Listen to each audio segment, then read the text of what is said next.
Introducing the activity of folding a mat in our classroom can be rewarding and engaging.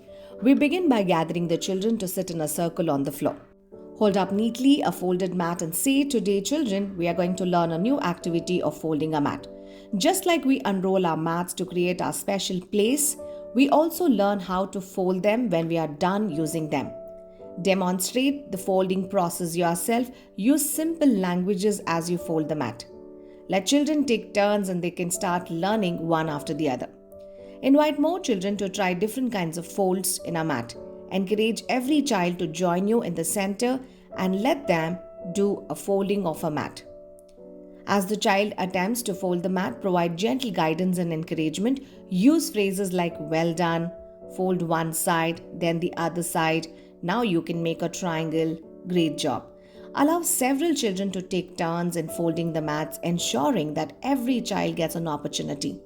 Reinforce the positive efforts and celebrate their success as they make smaller folds. After the child is done, discuss in brief the purpose of folding a mat. Use language like "folding our mats keeps our classrooms neat and organized."